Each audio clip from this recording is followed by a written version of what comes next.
నమస్తే, తెలుగు రాజ్యంకి స్వాగతం. నేను మీ సంధ్య. రాజకీయాల్లో శాశ్వత మిత్రులు శాశ్వత శత్రువులు ఎప్పుడు ఉండరు అన్న నానుడి ప్రతిసారి ఏదో రూపకంగా నిజమవుతూనే ఉంది. అంటే అఫ్కోర్స్ ఎప్పుడు శత్రుత్వం ఉండాలని లేదు, అలాగే ఆ శత్రుత్వంతో కొట్టుకొని చావాలని లేదు. మిత్రులుగా అయిన తర్వాత కూడా మంచి సత్సంబంధాలు కొనసాగిస్తే ఎవరు కాదనరు. ఇది అందరికీ తెలిసిన విషయమే. అయితే ఇప్పుడు ఎందుకు ఈ ప్రస్తావన వచ్చింది అని అంటే, ప్రస్తుతం ఏపీ రాజకీయాలు ఒక పెను సంచలనం అని చెప్పాలి. తాడిపత్రికి సంబంధించిన మాజీ ఎమ్మెల్యే జేసీ ప్రభాకర్ రెడ్డి వైఎస్ విజయమ్మను కలవడానికి హైదరాబాద్లోని లోటస్ ఫౌండ్కి వెళ్ళడం జరిగింది. ఆయన ఇప్పుడు వారిద్దరి కలయిక, వారిద్దరి చర్చ, వారిద్దరి మాటామంతి ప్రస్తుతానికి పెను సంచలనంగా మారిందనే చెప్పాలి. ఎందుకంటే గతంలో అంటే వైఎస్ రాజశేఖర రెడ్డి మరణానంతరము కొడుకు బయటికి రావడము, ఆయనకు తల్లి సపోర్ట్ ఇవ్వడము, ఈ నేపథ్యంలో జరిగిన రాజకీయ పరిణామాల్లో జేసీ ప్రభాకర్ రెడ్డి వైఎస్ విజయమ్మ పైన అనుచిత వ్యాఖ్యలు చేసేయడము, అది జగన్మోహన్ రెడ్డిని ఉద్దేశించే క్రమంలో ఈమెకు వచ్చిన తప్పితే నేను డైరెక్ట్ ఆమెను అనలేదు, అయినా సరే నాకు అన్నం పెట్టిన తల్లి, ఖచ్చితంగా నన్ను ఆదరించిన కుటుంబం, అది ఇన్ కేస్ నా వల్ల ఏమన్నా ఏంటి అలా బాటలకు ఇబ్బంది పడి ఉంటే క్షమాపణ చెప్పడానికి నాకేం అదేం లేదు అనేసి అంటూ కూడా ఆయన చేసిన వ్యాఖ్యలు.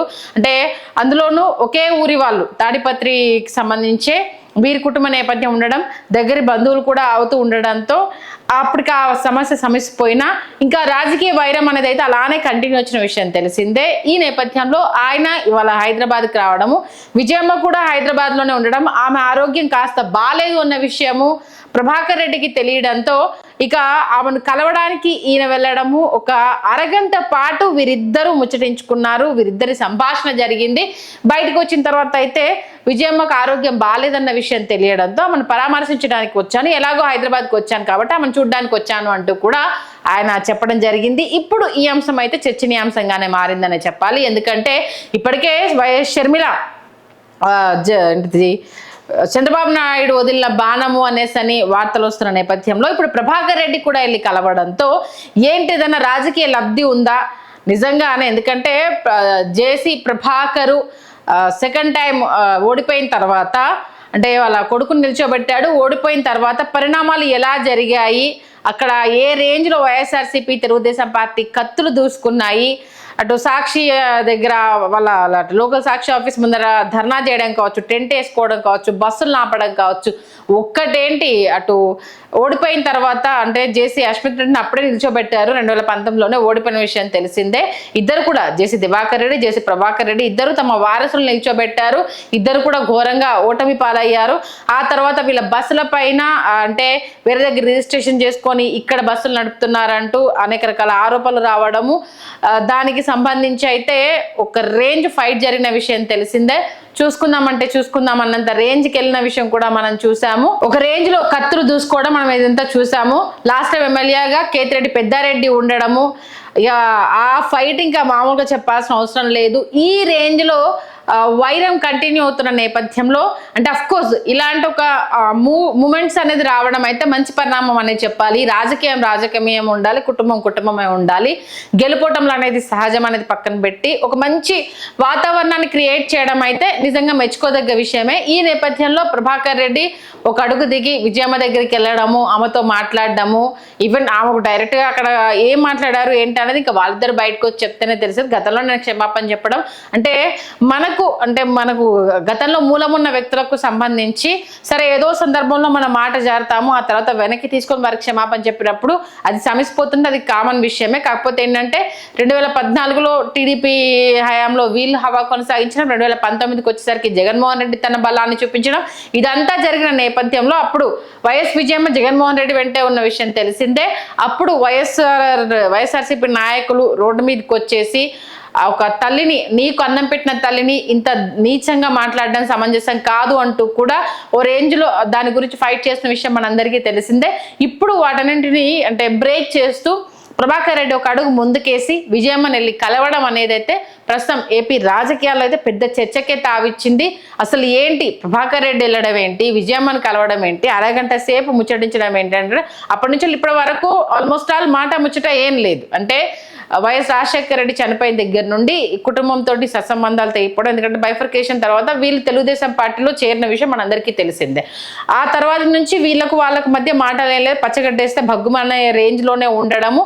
వీళ్ళు అంటే ఆ తాడిపత్రి ఏరియాలో కావచ్చు అన్నదమ్ముల హవా ఏ రేంజ్లో కొనసాగిందో మనందరికీ తెలిసిందే. వీటన్నిటిని ఇప్పుడు పటాపంచలు చేస్తూ ఈయన వెళ్ళి అక్కడ కలవడంతో ఇప్పుడు ఇది ఒక పెద్ద చర్చగా అయితే మారిపోయింది. ఏంటి ప్రభాకర్ రెడ్డి ఏంటి, విజయమ్మని కలవడం ఏంటి, విజయమ్మతో అరగంట సేపు మాట్లాడడం ఏంటి, ఆమె ఆరోగ్యం బాగాలేదంటే ఈయన పరామర్శించడానికి ఏంటి అన్నది ఇప్పుడు పెద్ద డిస్కషన్ అయితే నడుస్తుంది.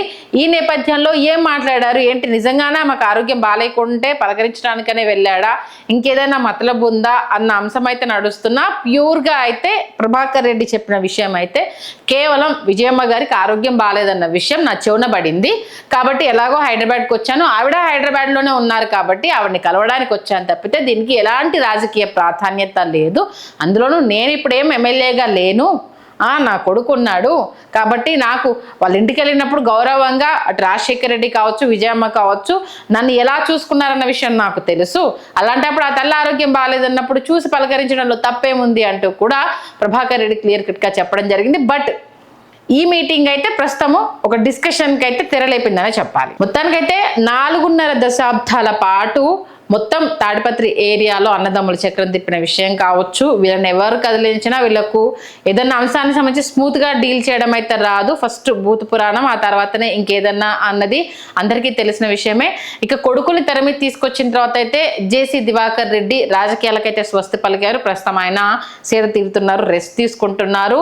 అడపదడప మీడియా వాళ్ళు కదిలించినప్పుడు తన మనసులోని మాటలను బాహాటంగానే ఆయన అధినేత అటు చంద్రబాబు నాయుడు గురించి అయినా జగన్మోహన్ రెడ్డి గురించి అయినా ఎవరి గురించి అయినా చాలా బాహాటంగానే ఆయన విమర్శల్ని తెలియజేస్తూ ఉంటారు. అది ఏదున్నా దాచుకోకుండా చెప్పేస్తూ ఉంటారు. ఈవెన్ జేసీ దివాకర్ రెడ్డి కావచ్చు ప్రభాకర్ రెడ్డి కావచ్చు ఈ విషయాల్లో అంటే ఏది ఎట్లా కుండబద్దలు కొట్టాలి ఏంటి ఆ మొహమాటం లేకుండా మాట్లాడతారు. అందుకని అధికారుల పైన చెలాయించిన తీరు అప్పట్లో కొన్ని విమర్శలకు కూడా తావిచ్చింది. ఈవెన్ ఏంటంటే వీళ్ళు ఓడిపోవడానికి అప్పుడు వన్ ఆఫ్ ద రీజన్ కూడా, ఎందుకంటే కేతిరెడ్డి పెద్దారెడ్డి అప్పటికి పెద్ద పరిచయం లేదు. ఈవెన్ అస్మిత్ రెడ్డి ఓడిపోయినప్పుడు కావచ్చు అప్పుడే కేతిరెడ్డి పెద్దారెడ్డి పరిచయము. ఈవెన్ దివాకర్ రెడ్డి కుమారుడు పవన్ తెర మీదకి వచ్చినప్పుడు కూడా అక్కడ ఉన్న వ్యక్తి కూడా అప్పుడే రాజకీయాలకు కొత్త అయినా సరే ఇద్దరు కొడుకులు కొత్త వ్యక్తుల మీద ఓడిపోవడం కూడా అప్పుడు పెద్ద చర్చనీయాంశమైంది. Because of the main reason ఇటు తండ్రుల ఏంటిది భూత పురాణాలు కావచ్చు, వాళ్ళ ప్రవర్తన కావచ్చు, ఏకఛత్రాధిపత్యం కావచ్చు, కార్యకర్తల్ని కూడా పట్టించుకోకపోవడం అన్న అంశం కావచ్చు, ఇవన్నీ కూడా 4.5 దశాబ్దాల కోటనైతే బద్దలు కొట్టేసింది. అఫ్ కోర్స్ 2019 ఎన్నికలు ఎంత రిజల్ట్ అనేది ఇప్పుడు 2024కి ఎలా వచ్చిందో 2019 కూడా అలానే వచ్చింది. చాలా కోటలు బద్దలైన విషయం తెలిసిందే. అందులో అంటే ఈయన చేసిన వ్యాఖ్యలు పని కట్టుకొని కొన్ని అంశాలను తెర మీద తీసుకురావడము చాలా అంశాలకైతే వివాదాస్పదంగానే మారింది. ఇప్పుడు అవన్నీ మర్చిపోయి ఈయనే స్వయంగా వెళ్ళడంతో అయితే ఇప్పుడైతే జేసీ ప్రభాకర్ రెడ్డి ఒక అందుకైతే మార్కులు కొట్టేశారనేది క్లియర్ కట్గా తెలుస్తుంది. ఎందుకంటే ఇక్కడ ఉంది అందులోనూ పూర్వపరిచయంలో ఆవిడ తనను ఆదరించిన తీరు, మర్యాద చేసిన విధానము, ఈవెన్ అప్పుడు సారీ చెప్పడానికి కూడా ఆయన ఇదే ఒక రీజన్తో ఆయన ఏంటంటే నా తల్లి పట్ల అనుచితంగా మాట్లాడి ఉంటే నేను అంటే ఆమె అనాలని అనలేదు. బట్ జగన్మోహన్ రెడ్డిని యాడ్ చేస్తున్నప్పుడు ఏంటంటే ఆమె తల్లి ఈవిడ అయిపోవడం అది ఈమెకు వ్యాఖ్యానించిన పెట్టిన చేతినైతే మేము మర్చిపోము అంటూ కూడా ఆయన బాటంగానే ఈవెన్ రాయలసీమకు సంబంధించి ఎవరు కూడా అంటే చేసిన తప్పును అంత ఈజీగా ఒప్పుకోరు. అందులోనూ జేసీ బ్రదర్స్ అంటే ఇంకా ఓ రేంజ్ అన్న లెవెల్లోనే అక్కడ వాళ్ళు ఒక కంచుకోటను నిర్మించేసుకున్నారు. వాటిని అన్నింటినీ దాటి అప్పుడు ఆయన సారీ చెప్పడం కూడా ఒక పెద్ద ఇదిగానే చూశారు. ఇప్పుడు వెళ్ళి ఆయన ఒక అడుగు దిగేసి ఆమెను వెళ్ళి పలకరించడంతో అయితే కంప్లీట్ గుడ్ మార్క్స్ అయితే కొట్టేశారని చెప్పాలి. ఎందుకంటే తెలుగుదేశం పార్టీ క్లియర్ కట్గా ఒక విషయాన్ని చెప్పింది, ఎందుకంటే మేము అంటే కక్ష సాధింపుల జోలికి వెళ్ళము, ఖచ్చితంగా ప్రభుత్వము అభివృద్ధి దిశగా అడుగులు వేయాలనేసి అనుకుంటుందన్న విషయానికి ఇవాళ ప్రభాకర్ రెడ్డి వెళ్ళి అక్కడ విజయమ్మను పలకరించడంతో అయితే ఒక మంచి వాతావరణం అయితే క్రియేట్ అయ్యిందనే చెప్పాలి. ఇది కంటిన్యూ అయితే మాత్రం రాబోయే రోజుల్లో ఇంకా చాలా మార్పులు జరుగుతాయని మాత్రం అనుకోవచ్చు. Please do subscribe to Telugu Rajyam channel. Please do subscribe to Telugu Rajyam channel. Please do subscribe to Telugu Rajyam channel. Hi అండి, నేను మీ ఆర్పీని, నెల్లూరు పెద్దారెడ్డి చేపల పులుసు ఓనర్ని. మీరు తెలుగు రాజ్యం అనే ఈ యూట్యూబ్ ఛానల్ సబ్స్క్రైబ్ చేసుకుని మంచి వీడియోలతో వస్తారు. Thank you so much. Hi people, I'm Sonakshi Verma and you please watch Telugu Rajam and please subscribe to the channel.